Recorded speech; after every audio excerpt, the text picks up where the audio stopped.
Hi again, everyone. Welcome to the latest episode in our Talking Sports series. It's a weekly webinar created with 11 Sports and World Football Summit. Every Thursday, we bring together leading figures from across the industry to share their insights and expertise on the fight back from COVID-19.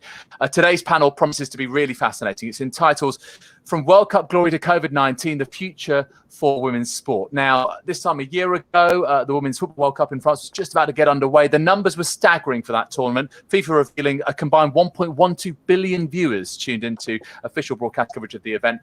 The average live match had an audience of 17.27 million people. That's more than double the average live match audience for the 2015 World Cup. Well, fast forward 12 months, women's football finds itself in a very challenging situation because of the coronavirus pandemic. Players Union FIFPro released a paper outlining the existential threat facing the women's game, sharing their deep concerns about investments being reduced or withdrawn. Here in the UK, a week ago, the Women's Super League and the Championship seasons were declared over without resuming.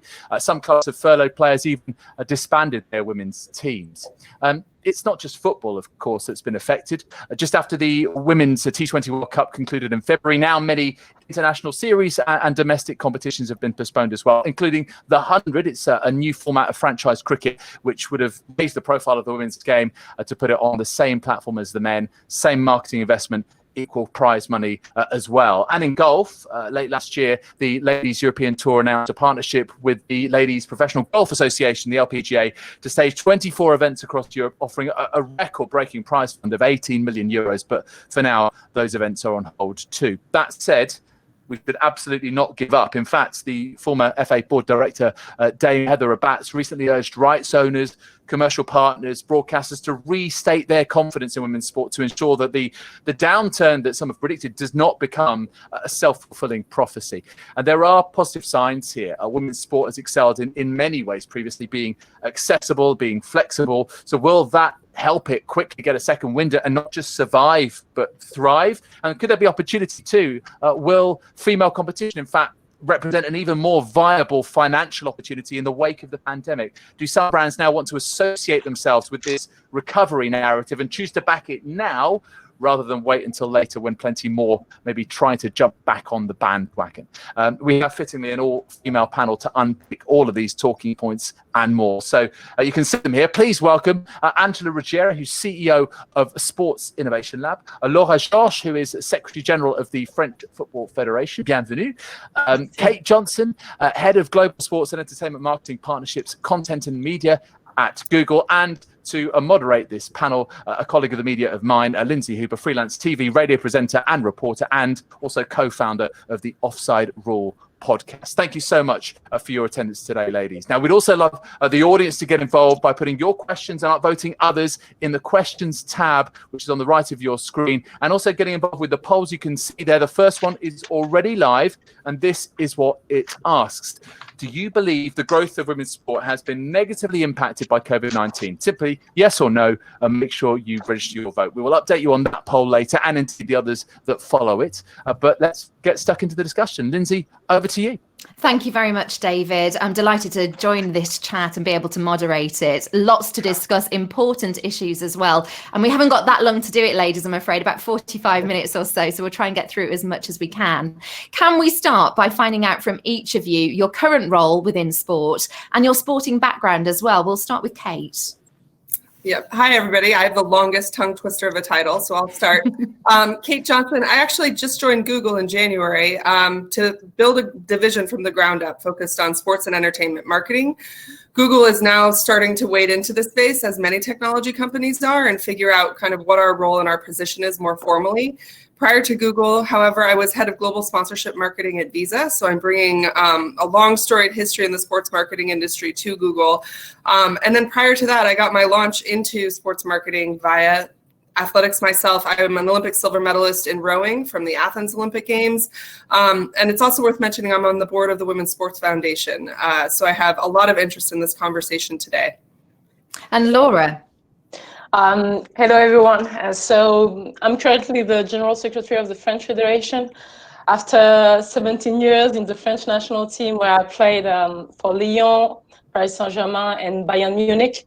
So today I'm in charge of supporting and promoting women referees, but to represent also my president on the territory, but also abroad. I have been the ambassador to our local organizing committee during the Women's World Cup 2019, and I'm also an ambassador for UEFA and FIFA. And Angela. Yeah, thank you for having me. Angelo Ruggiero, I'm the CEO and co-founder of Sports Innovation Lab. We're a market research firm focused on the fan and innovation in sports. So that's what I do now. And prior to that, was a 4-time Olympian in ice hockey for the US. Have a gold medal in the Hockey Hall of Fame. Loved everything I learned as an athlete. And like Kate Johnson, was on the board of the Women's Sports Foundation, also served as the president there. So this is close to my heart. So happy to be here. When I spent 8 years on the International Olympic Committee as well, and spearheaded the gender equality report there. In my role as an athlete, not as a board of the women's group, because every athlete deserves equal everything, and obviously that's not what we see in sports today. So I'm super happy to be here. So as you can see, we've got great pedigree on this panel today. We've had a poll running as well. Do you believe the growth of women's sport has been negatively impacted by COVID-19? We'll get some results from that soon. And COVID-19 is where I want to start, ladies, because there's been a lot of conversations, offshoots really, from the fact that women's sport across the board pretty much has been cancelled. We have seen examples as well where women's sport has been stopped and men's sport has been given the green light. So if we look at football in the UK, the Premier League is going to be returning on the weekend of June the 18th, 19th and 20th. Yet the WSL, which is the top flight of women's football in England, has been cancelled. Do you think this highlights how much work is left to do? And we'll go around in the same order.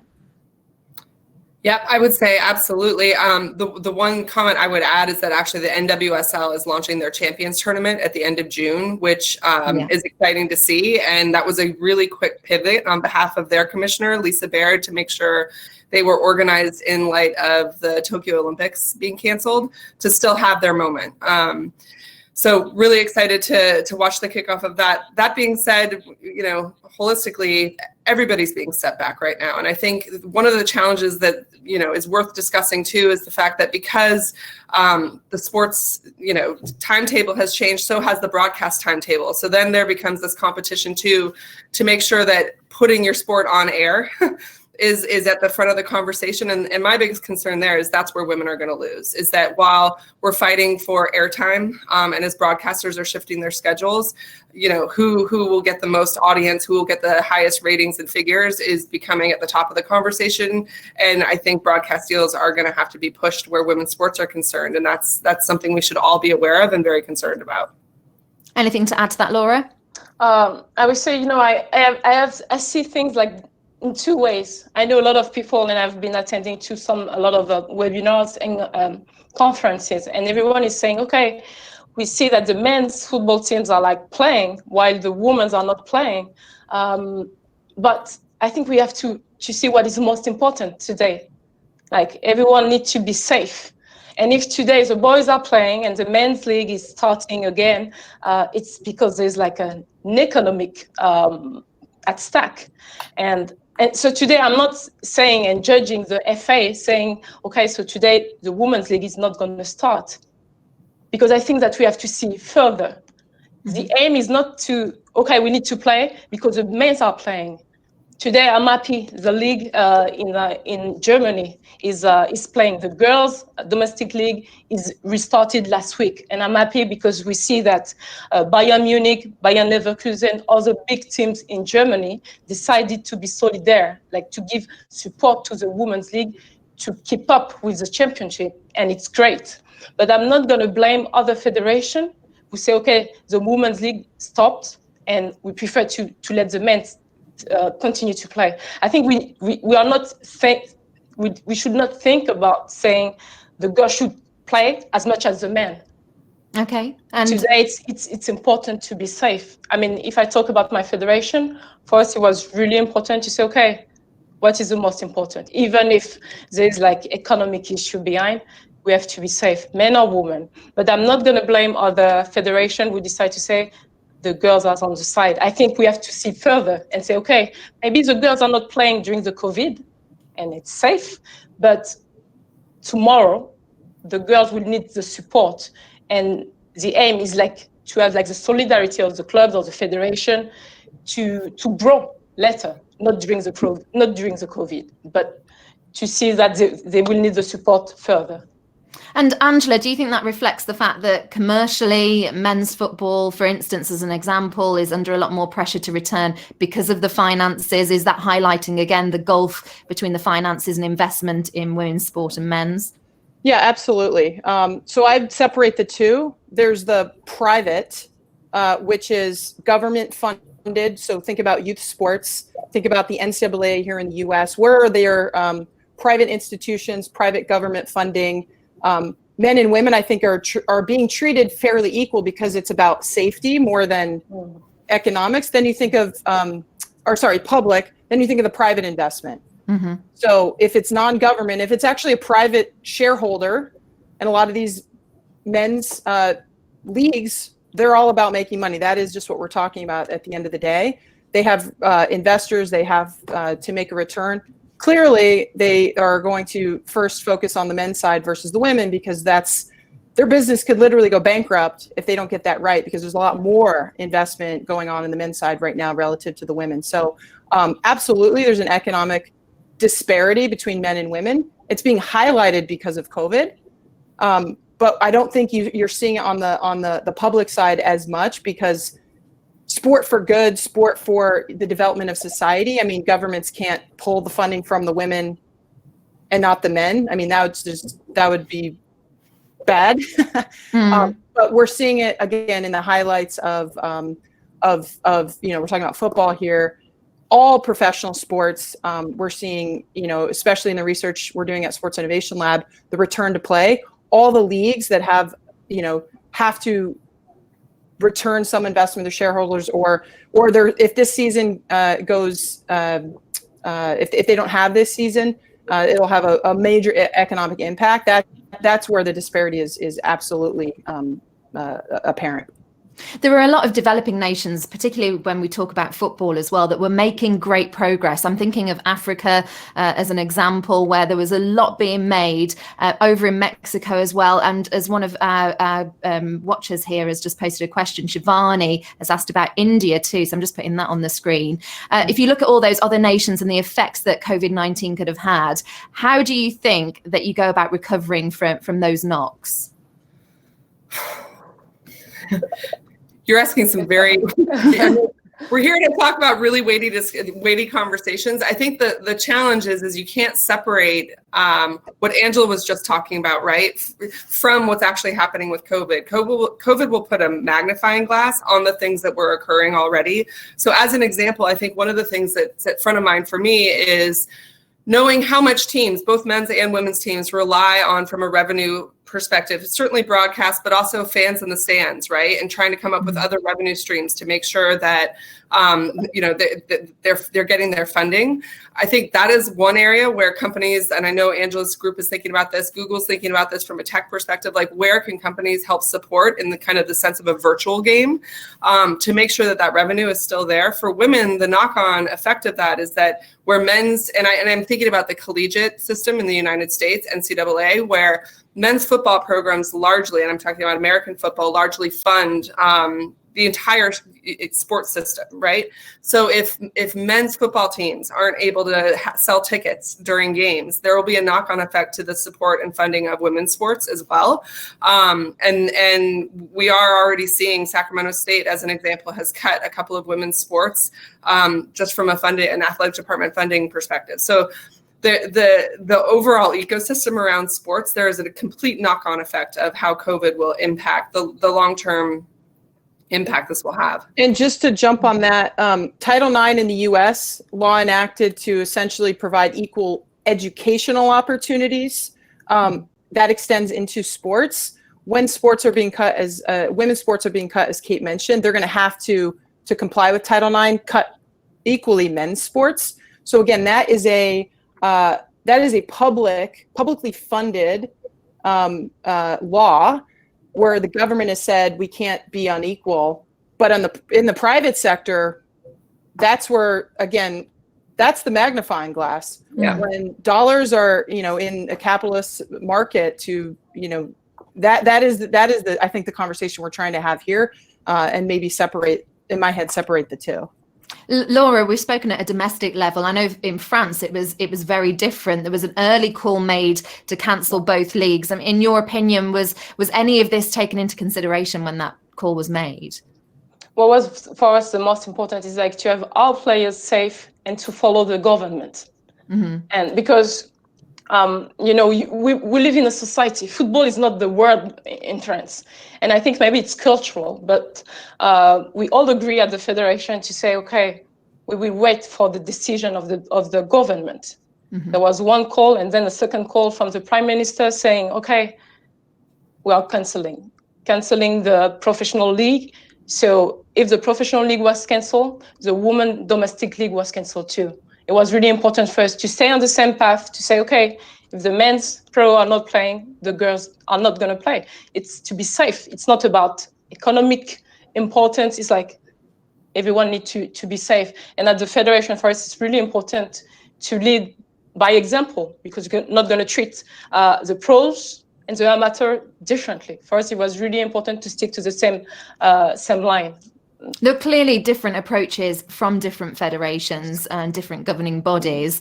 Let's bring in, though, the wider picture of international tournaments, because straight away, springing to mind, the Euros. There was meant to be the Euros 2020 for the men's this year, happening across all of Europe. That's been postponed to 2021. There then seemed to be this void where there wasn't really anything announced to do with the women's tournament for some time, and then eventually told that it was going to be put back to 2022. So a couple of twofold questions here. One of my own, first of all, which is the disruption of the momentum for women's football in particular. What part does this play? We had a very successful Women's World Cup, as you mentioned earlier, in France last year. Lots of great viewing figures that David mentioned at the start. So is this going to disrupt that momentum? Start with Angela this time. I think for those that are short-sighted, absolutely.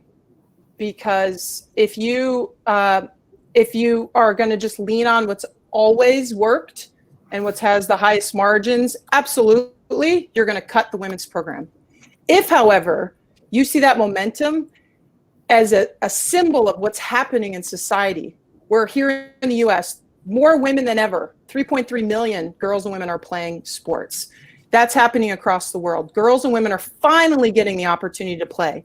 They're finally getting the opportunity to see their role models at the Olympics, in professional leagues. That momentum is carrying over into revenue opportunity. So those that are saying, look, there's a long-term investment I need to stick to, and if anything, fuel that fire when everyone else is cutting.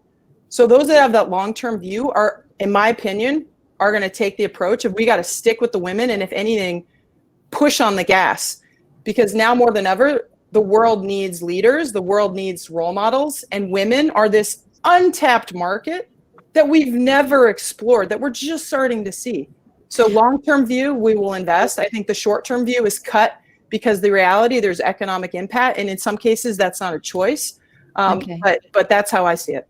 So on this topic, Kate, I'm going to bring you in because we've had a question from Chris Bovey. Going to bring that onto your screens right now. I think this is your old visa hat that he wants you to get back on. So do you think the Women's Euros next year will benefit or be impacted by the postponement of the Men's Euros? I guess, is there any opportunity here? Well, I think to Angela's exact point, those that have the long view understand there's absolutely an impact. I mean, in good news, Visa is a long-term partner of Women's UEFA, and I think where those long-term sponsors understand the commitment, and this is the whole thing. Understanding what it means to be a long-term partner and what it means to be a partner in general. I would say, taking the sponsorship view, knowing that the 2021 Olympics are coming up next year, knowing that obviously, football will continue on, and understanding too where, frankly, federations like UEFA make decisions together for men and for women, and have an obligation to maintain those partnerships, with their sponsors. People will take the long view. Here's the other thing that I think is really important to remember is that corporations have to have the long view. Women's sports now, and the fact that there is more and more pressure economically, but also from a society perspective, to make sure that women are in the boardroom. Sports is a direct feeder to that. We know that in the United States, 90% of female CEOs played sports in high school. We know that 50% of them played sports in university. And so to actually separate the two, from a visa perspective, sponsoring Women's UEFA wasn't just about the tournament itself. It's about equity both in the boardroom, on the field of play, and that is the right thing for corporate sponsors to be remembering in this time right now, and to take the long view on that, because frankly, the knock-on effect of women in sports overall and the impact that COVID could have, my biggest concern is that this is a society issue. We cannot set back the progression of women, all the way up through the boardroom, and sports is a direct link to that. But I see from exactly. I mean, you said that in the short term we see that it's a cut of the momentum, but I think it's also the time to say, okay, this is what we have to strengthen. I mean, we have to be like stronger in this point and this point.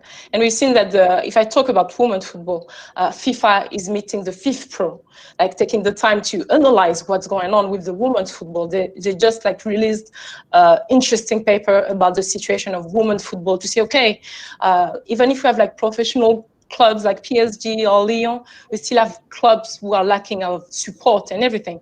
So this time it's a moment to say, okay, we need to support to this point economically, to support the girls who are like don't have real contracts and everything.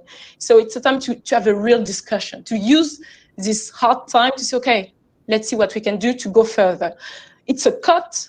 The Euro is going to be in 2020, but in 2023 you have the World Cup, and in 2024 you have the Olympics. So it's also like a straight line to have great events, to go further and to say, okay, we're not stopping. Okay, well, we have had some positivity from that discussion, I think. We'll bring up the first poll that I did put out, though. Do you believe the growth of women's sport has been negatively impacted by COVID-19? It was a landslide, ladies. 93% say yes. So let's now take this a step further. I'm putting up another one now. Do you feel that women's sport has been hit harder than men's sport during the pandemic? Yes, no, or do you think they've been affected equally? You can vote on that right now. Bringing that conversation back in, Kate, I guess your reaction to the fact that it seemed to be very hard hitting, but there are things that we can do. Laura mentioned this opportunity of potentially brands. I think you're probably talking about, Laura, but not only that, everyone in attendance and supporting women's sport, being able to do it right now when things have hit really bad times. So is this the time for brands to be coming on board? I mean, my answer is yes. Yeah. Again, for all the reasons I've mentioned previously, but also, I think there's innovation happening in women's sports, and this would be my push to women's leaders and leaders of leagues, is to think too about like, what is the opportunity here? There are so many. I think what COVID has provided, undeniably, this will affect women's sports, and the research will show that over time. The job now is to not wait, to step in and help remedy where we can. I think one of the things I've been bolstered by, and I don't think it's just in looking at the sports arena, it's looking at how so many different live event platforms have had to pivot during this time to both introduce new revenue streams and retain audiences. There's a lot to learn from that space. And so I think my challenge to leaders of women's sports teams, because that's what we're talking about today in particular, is to think about what those innovations are. So for example, I think what the NWSL is going to do with the the Champions tournament coming up at the end of June here in America is they're going into the bubble, right? They are literally creating their own Olympic village where everybody will live safely within this zone, and they're proceeding with the tournament. I think there'll be a lot for others to learn from that model as we prepare for a year of uncertainty and not knowing when fans will come back to the stands. But the other part that I think is really interesting to think about from a revenue perspective is something I've seen in the film festival arena.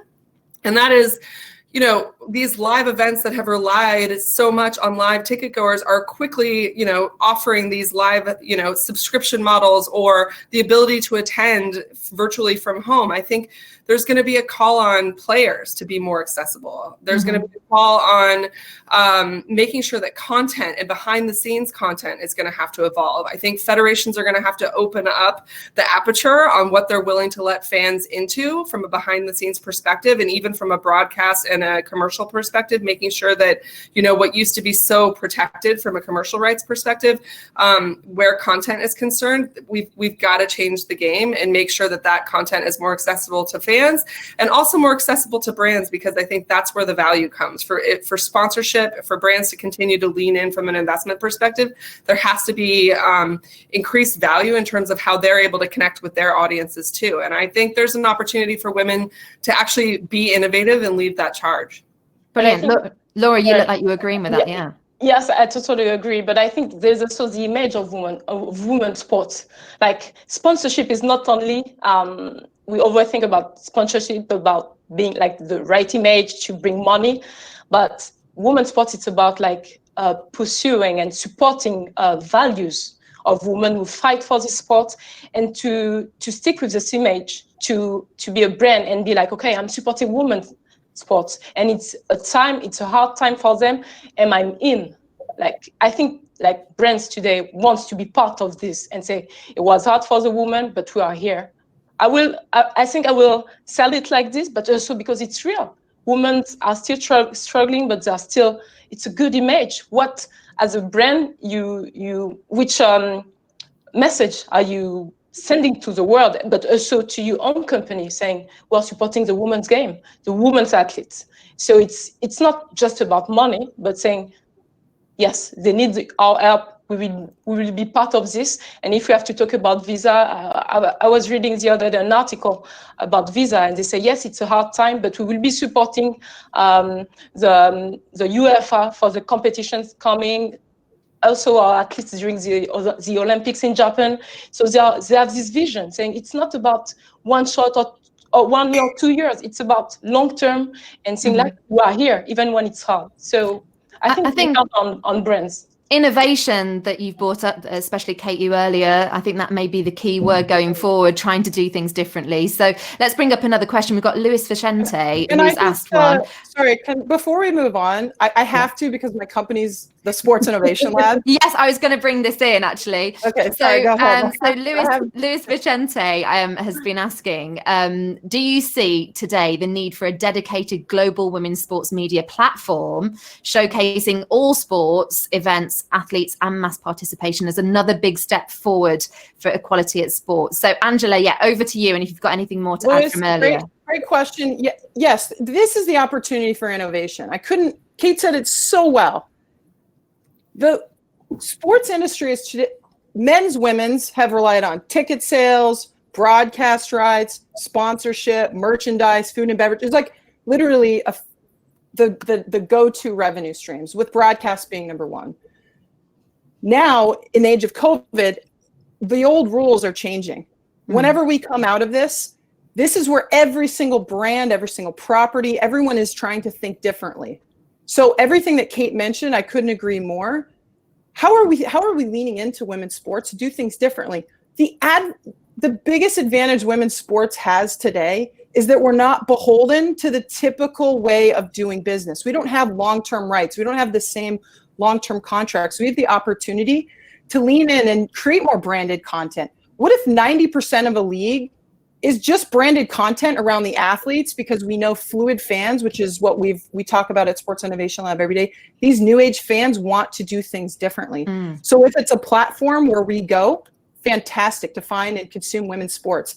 If it's all shoulder content and only a tiny percent of actual on-field play, fantastic. That's what the Olympics, that's how they started. That's how the largest single contributor to the Olympic movement are women in the United States, and I'll explain that.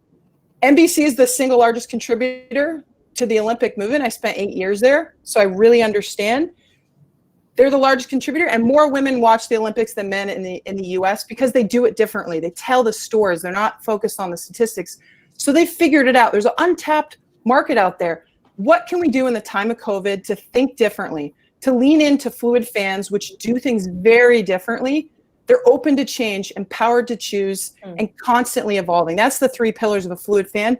That's what I want this conversation to be about, is how do we rethink the model rather than go, please don't cut us. It's the right thing to do. Yes, of course it's the right thing to do. Let's get that out of the way. how do we do things differently? Those are the conversations I get fired up about, because women have the nimbleness that the men do not, and that is an advantage we should lean into.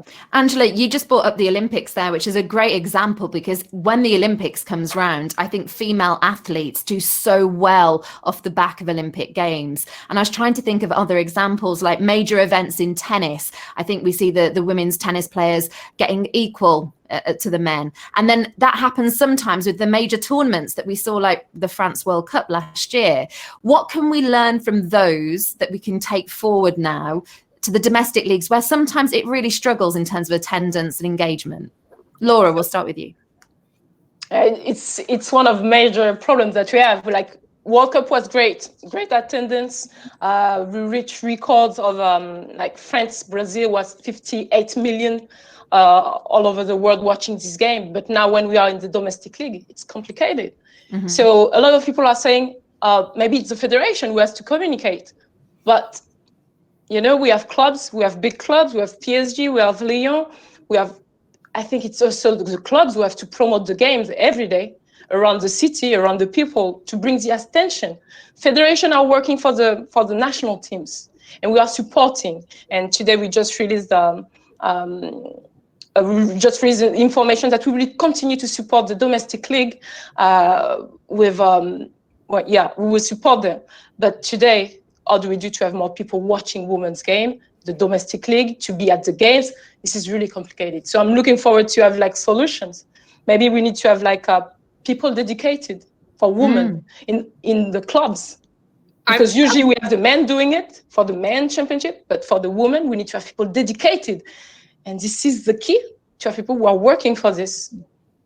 Kate? Yeah, I'm going to throw in a few. I think it's important. So I love the quote, "Never waste a good crisis," right? And Winston Churchill. I think everybody, including the athletes themselves, has to be addressing that right now for themselves. Stop waiting for somebody else to say what the rules are.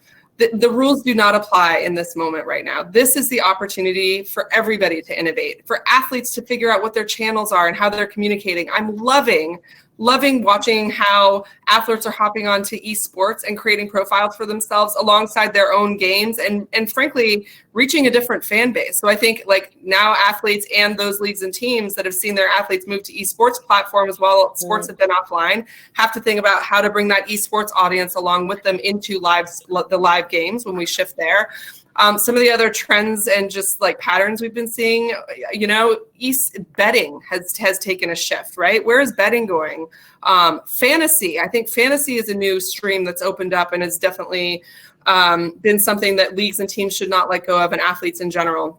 You know, I think fantasy is an opportunity to continue to innovate and figure out how to build a fan base there with athletes in formulating different content. And then the only other thing I would say is, you know, I do believe now is this really important opportunity for the athletes themselves. I think for so long, and I can say this because I think athletes are rule followers for the most part, right? And, you know, it's important that athletes educate themselves on what is within their control. I think everybody's asking themselves right now, in a world that feels a little bit out of control, what's in my control? Focus on those things. You have complete resources at your fingertips in terms of growing your own fan base. And I think the more, and this really does apply to women's sports, you know, we're seeing it with various, you know, leaders in women's sports that are building followings, but we need more female athletes to have huge followings and to become key influencers in sport overall. And I think this is an opportunity to do that. This is an opportunity to, when you go back to live sport, to bring content, to stream live, to show people behind the scenes. I think, you know, and I think the more athletes do that, and then you will start to see a push to the more restricted leagues and federations that have vehemently protected kind of behind the scenes access start to shift. Okay. Let's bring in that result so far in the second poll that we put out, which was, do you feel that women's sport has been hit harder than men's sport during the pandemic? When we just had a look, 75% think yes, 8% no, and 17% think that they've been treated equally, which brings us on to the final poll, which we'll put out there. And this will help us dictate the rest of this conversation as well. Which of the following would you say needs improving most in order for women's sport to continue to grow. They include media coverage, commercial sponsorship, more female coaches, better access at grassroots, marketing, more women on board, something that Kate mentioned in her intro, or you can put other. That will run until the end now, and we'll see what comes in terms of percentages where people think that is. Angela, your reaction to this question, if you don't mind. Katrina Gallas saying, what information research gaps still exist that would be paramount in helping build out the value position for all levels of women's sport? We need to understand our consumer.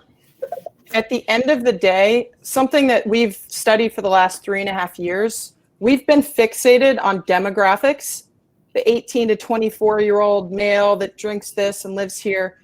We have to think about behavior. What do fans actually do to engage? We have a whole behavioral series. And if we can actually unlock our consumer, we will understand that there is a massively underserved segment, which are female fans, the female demographic, and we'll understand what they want.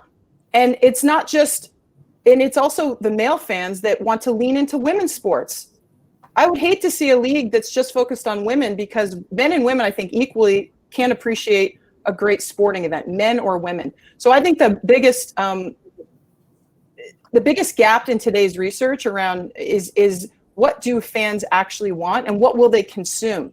You know, Kate mentioned some fantastic things. Athletes as brands, athletes are just shooting through the roof right now because there's no live content. But we should think about that. Fans actually want to see more of these personalities. They want to see their heroes behind the scenes. And so all of a sudden, if I understand that fan, that consumer better through these insights, these behavioral insights, well, then if I'm a league, I'm going to stop just being fixated on like, here are the rights and here's how we traditionally done them. I'm going to do things very differently.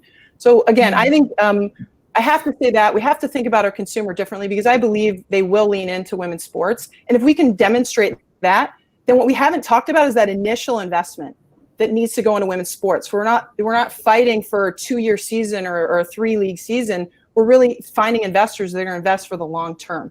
And I do want to, at some point, let's talk about governance, because it starts at the top, whether it's private dollars or now we're talking about the governance and the board. Those that think about this are typically women who've been underserved, that see the opportunity. And so it's nothing against men that are in these fantastic boards. I'm the only woman on the World Rugby Board. And I'm constantly saying, you know, we're rethinking. We need more women, because if we're going to continue to fund women's sports, we need more advocates. We need more people that have lived and see the opportunity. So I think governance is another massive point that I hope, I don't want to skew the poll. Maybe I have. Oops. Well, you're right. I think we potentially fall into the trap, don't we, with sport and treating it generally.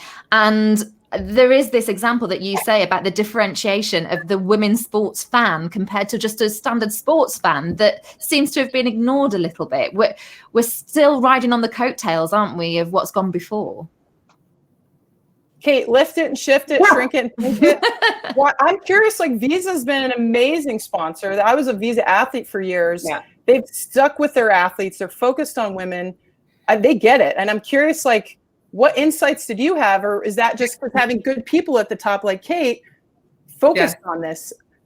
Or, I mean, listen, I would say, like for Visa as an example, Visa built its global brand off the back of a partnership with the Olympics. 30 plus years with the Olympics, 20 plus years with the FIFA organization overall. And then really in the last 5 years, but frankly for a long time too, I think the fact that women and Team Visa was actually winning more medals on the women's side of our athlete program than the men, you know, was a big signal. Like, we were putting our female athletes into our contact because they were the ones that were winning. I also think there's something really interesting, and Angela touched on it, and I just love this, is that, like, there is really rich content that surrounds the athlete that I think women too, the more we can focus on the things that surround the female athlete, stats, statistics, player stats, all that stuff's going to remain important for men's and women's sports. But there is a conversation around women and around men. But like, let's focus on women today that I think brands can really lean into. And I think the more sports federations and athletes feed into that too, they'll bring different brands and players to the table. For Visa, frankly, there was last year, especially around the Women's World Cup, it was just there was no question around doing the right thing. And like, why are we waiting to actually make the investment in these sports that need this, not only need the investment, but deserve the investment and deserve to be talked about, not just for a moment in time, but for 7 years with our Visa's partnership with women's UEFA. And then also, but again, I say that off the back of our own key learnings, which were athlete content was driving results. Team Visa athletes, female Team Visa athletes were continually, our top performing athletes overall in terms of our own marketing content. And then the other innovation, I'm going to name this, is, and I think this is a really important call to action for all brands and sponsors. You are in the driver's seat as much as the federation you're doing the deal with. And I have a few really important points on this front. When we came in to sponsor the U.S. women's national team last year, we came into that partnership to sponsor the U.S. women. We weren't actually coming in to sponsor the U.S. men. However, the way they sold those rights required that we sponsor both.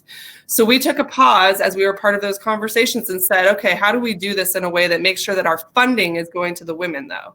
And it was a long conversation. It was a hard conversation, but we made sure that there was actually a clause that had never existed in their agreements previously that actually stated that no less than 50% of our dollars would go to the women's programs.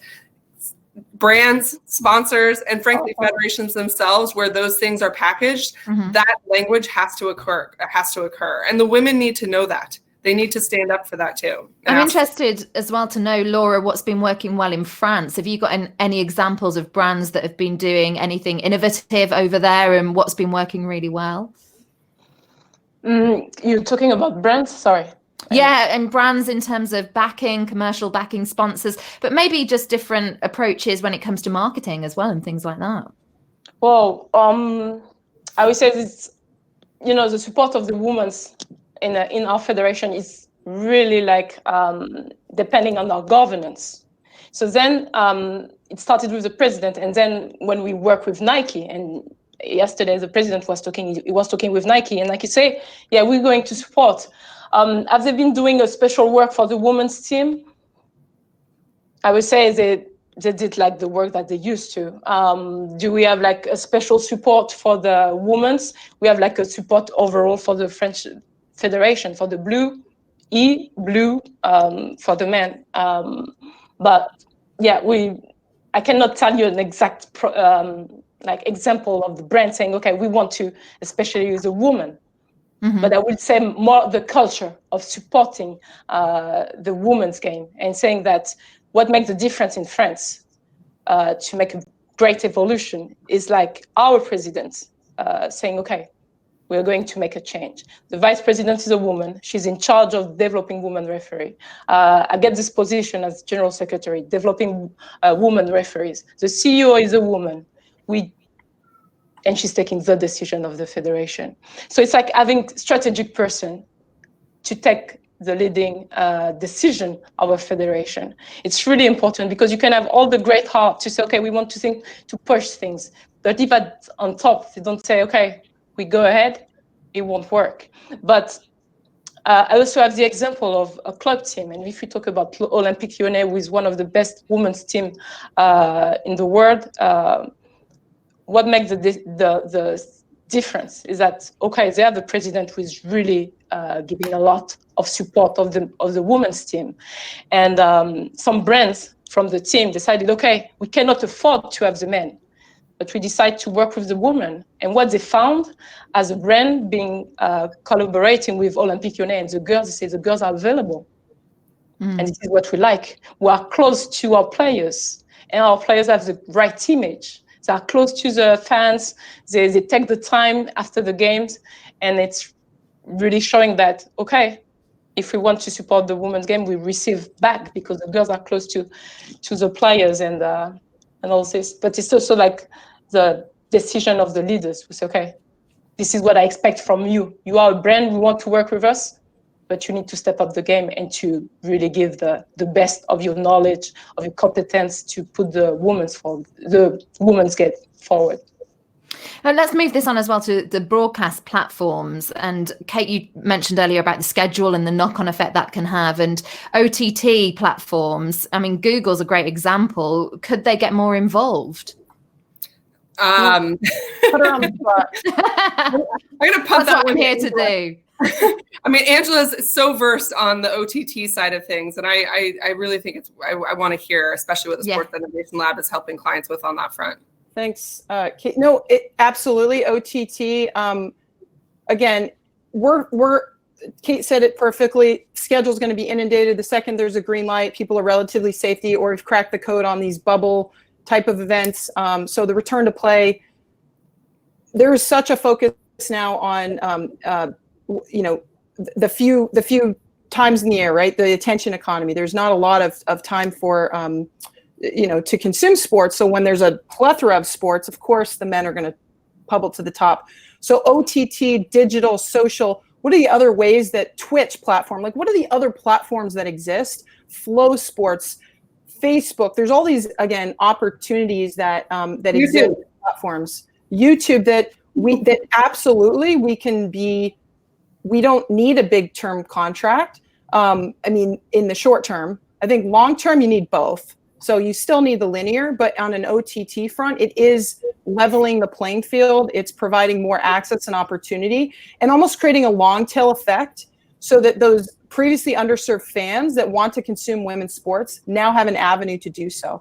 Now, finding it is another thing, but the platforms that provide these opportunities, and don't just stream, which is what you get on linear. You get a passive sort of, and that's okay sometimes. Those fans that want to lean in, talk to their athletes, be engaged, create content, share content, have social watch parties. I mean, all of that is done on these other platforms. Those are the ones that have the true technological abilities too, if they choose to invest in. Yeah. So think about it in terms of this way: the men have this much capital and the women are getting this much. If we're lifting and shifting the same model with this much resource compared to the men, absolutely, I will always watch the men because it's a better product. But if we're thinking about maybe we can do new things, especially OTT we're talking about, and innovate and service the fan in a way they've never seen before. I think Athletes Unlimited is a new league that's launching in the fall. I'm one of their advisory board members. They're trading players every single week. Men haven't done that before, so it's like fantasy come to life. They're being housed in one location from the start, not in response to COVID, but because, look, the touring model may not work, or filling butts and seats every single day may not work. What if we can be highly concentrated and really focus on this OTT, really focus on the digital? So they're doing it differently, and those are the kinds of examples I love to see in response to what's happening. Given this talk about new things, so when we look at the poll that's running at the moment, which we put up, people can still vote on the right-hand side of the page. Which of the following would you say needs improving most in order for women's sport to continue to grow? At the moment, leading the way is media coverage. Now, does this not tie in that if you look at OTT platforms and other ways, you haven't got to rely on the traditional media coverage? You can get media coverage in other ways, can't you? Yeah, you absolutely can. 4% right now in the U.S. market, at least, is dedicated to women. So 4%, if I'm a female fan, men or women, regardless of gender, if I want to watch women's sports, I have to search it out. I have to Google it. I got to figure out where it is. That's hard versus, hey, I know every Monday it's going to be on and it's going to be the water cooler talk the next morning. So the fact that we have to go search it, but now that there are these platforms that exist, again, massive opportunity, I believe, because the more that we can start sharing where they are, and as long as you can find these platforms, suddenly you're going to have a groundswelling, I think, of support from fans that previously had to rely on linear, and it just wasn't being broadcast to meet their needs. What progress have you seen in France, Laura, for media coverage? Is there any? I can see so we signed a contract with Canal Plus for 4 years. So it's been great to having the support of this brand. I mean, this broadcast brand so every week we have programs around the women's game. So it's been great. So it's one thing, but it's not like a public channel. So it's complicated. So today people are using Instagram to communicate on games, Twitter to communicate on the game, on the goals. So we are using the the social media to talk about the women's league. But I think we still need to work on the coverage of our game, of the communication of our team. It's complicated, but as I see, yes, we will have to push the player to communicate more, to really grow a fan base. I think it's one of the big things to do today for the coverage of the women's game. But influencers important yes. there. Can I just jump in? Definitely. I think one of the things I just was going to say, and I think this ties into influencers too, is I do think, to Angela's point about investment, like obviously where there's investment, you can build your own DTC platform and OTT platform and the whole thing, right? That requires so much money. So I think like one of the other things that women's sports does need to look like in federations, and even to what Laura was just talking about, is go to where the fans already are. Go to where people are already on the platform. These things are already built. YouTube. If there is not a YouTube creator service, there's incredible YouTube creator services, right? Which will teach you actually how to build followership on your YouTube page, as an example. And I just think, there's a balance in kind of building your own OTT platform versus going to where the fans already are. And I think, that's another interesting thing is we also have data and insights into what fans are looking for and what they're seeking for that can help actually build your followership. And so my other push to just kind of athletes, women's federations taking ownership is you don't need to build Rome in a day. Go to where it's already being built, and tap into that, learn from that, and then once you've got followership, you've got to really feel good about that. You can start to shift into your own model if that's something that you actually think is the right revenue stream for you to to customize. I think it's a really great point. Show the demand exists. If those that be aren't showing it today, you can do it almost through these platforms from the bottom up versus the top down. And then I believe you go to these, we even look at the top, are those decision makers understanding that information, that data, and that opportunity? But I think it's a great point. Like, we have power today because of technology. Use that technology, lean into it, understand it. Don't say, oh, I don't understand it. Figure out how to use it, bring people in that understand it, because if we can leverage the power of technology, of leveling the playing field, I couldn't agree more, Kate. Suddenly there's a YouTube channel with 10 million followers. Well, guess who's going to pay attention? That speaks numbers. We are running out of time, ladies, but I did want to bring in international rights as another discussion point. Just finally, we saw the WSL in England being snapped up for international rights recently. Australia have bought rights for it. It's the start of something. Is this a big growth area and one that should be focused on? I think it is a growth area. I think broadcasters, ESPN in particular, the National Lacrosse League, there were enough, especially pre-COVID, there were a number of initiatives that we were starting to see a shift towards picking up different sports rights. And like now it's incumbent upon all of us to make sure that continues, brands included. And I think, if I can just bring the brand piece into that part of the conversation, I do think there's this whole piece about eyeballs, right? And people want, brands, if we're only measuring based on eyeballs, then we're missing the complete story and the complete opportunity of what women's sports provides us. I do think there's an opportunity for brands to innovate in terms of where they invest in terms of international rights. You don't need to just, we can tell a women's story on a men's platform in order to build followership and viewership around a message that you might be looking to push around women's sport. And in France, Laura, for you, how do you see it? Sorry. Have you had any success with international rights in France, certainly around women's sport? Do you know? Is that an area that you're going to focus on? Definitely. We need to continue to promote the game using the platform of the national team. We've seen that the platform of the national team is working really, really well. We can't complain. We are preparing for the Euro, so we know that we have all this support. But now it's still like the domestic league to see, okay, how do we do at home? How do we do to continue to grow the audience?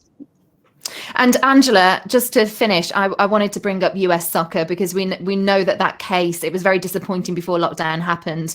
Part of the case got pushed out of court from a judge's ruling. I know there's still stuff to be ruled on within that format. But I mean, what do you think that said to the rest of the world? Because there were a lot of eyes watching. Well, I think it was a technical, the ruling was technical more than principled, if you will. Yeah. But what the U.S. women did at the World Cup and what they stood for resonated with every single woman in the world. It wasn't about on the field. It was about, and Kate said this earlier, sport as a reflection of society. And how do we treat our women? And in this case, you can't say, well, the women don't make as much as the men, because the women actually generated more revenue for the U.S. Soccer Federation than the men. And so when you invest in it, when you have sponsors like Visa that get behind the women's product and understand the potential of women, suddenly the revenues rise. And suddenly it isn't about, what was in that lawsuit that it was based on the on-field of play. Again, I can't even believe that came out of U.S. Soccer Federation's mouth. But what I love, what those players were able to do, they know their brands, they know their voice. Athletes speak up. If all the women of the world came together and all the women and the man ambassadors, I'll just all the men out there that are on this webinar, thank you. Because the next time we have a panel, I'd love to have equal number of men and women. And the men saying, I've made this hard investment. I've convinced all the guys around me that this is the right long-term strategic opportunity for the company. It's not only the right thing to do for society, but it's the right thing to do for business. Yeah. That's what I want to see. So the lawsuit was a reflection, I think, of what we're seeing, not just on the field, but more importantly off the field. And proud of those players, regardless of where it ends up. It's made a lasting impact on all of women's sport. And that's a fitting way to finish. Thank you very much for making that point. Angela, Kate and Laura, thank you very much for your time. We hope you enjoyed taking part. And also the polls, that's been brilliant to get your reactions there. Media coverage still 37% more than commercial sponsorship in second, with 23% in terms of improvements and growth areas. David standing by. Yeah, listen, do you know what, that last poll was really testing our audience, and you can tell how engaged they were in your discussion. So let me pass on my thanks as well, because I was keeping an eye on the chat section, and there they were listening into your discussion and having their own. So I feel that we've been bubbling along really nicely today. I'm just looking at some of the notes that I've been making, some of the real sort of salient points that came out of this, the momentum as a symbol of what's happening in society. This is a revenue opportunity, and also Kate chiming in about the accessibility of the player, of the athlete, of content evolving behind the scenes, becoming more accessible to fans and brands. I think that is absolutely key. And the notion of an athlete as a brand and what opportunities that can present, not just because of the athlete, but the ecosystem that sits around the athlete, because of course there's so many crossovers nowadays with gaming, with music. There's so much more that can be done, and this idea of innovating and daring to be different and not being beholden to a typical traditional way of doing things. And actually I've just got a quote here that might sort of help sum this all up. This is from the professional boxer Stacey Copeland, who said, when I started, it wasn't even legal for women to compete, and yet I've been able to compete for my country and win a title as a professional. We're used to coming up with creative ways to get around barriers. I don't see why this pandemic should be any different. And I think everyone probably agrees with those sentiments. So Kate, Laura, Angela and Lynsey, thank you so much for all of your input today. Thanks to everyone for being part of it too, on the polls, on the chat, with your questions. I'm sorry we couldn't get to all of them, but we got to as many as we could. And we hope that, of course, you took some valuable insights away. Next Thursday, we're going to be looking at the sports investment landscape. We're going to be hearing from a group of leading investors to understand how they're approaching this challenging time and what opportunities they see for the future. Another fantastic panel of experts joining us for that one, including the Acer Ventures CEO Massimo Marinelli and Michael Spirito of Sapphire Ventures. So make sure that you check in with 11 Sports and World Football Summit's social channels for more details on that. My thanks again to our guests. Make sure you have a good rest of your week and weekend. Thank you very much indeed. Thank you. Bye. Thank you.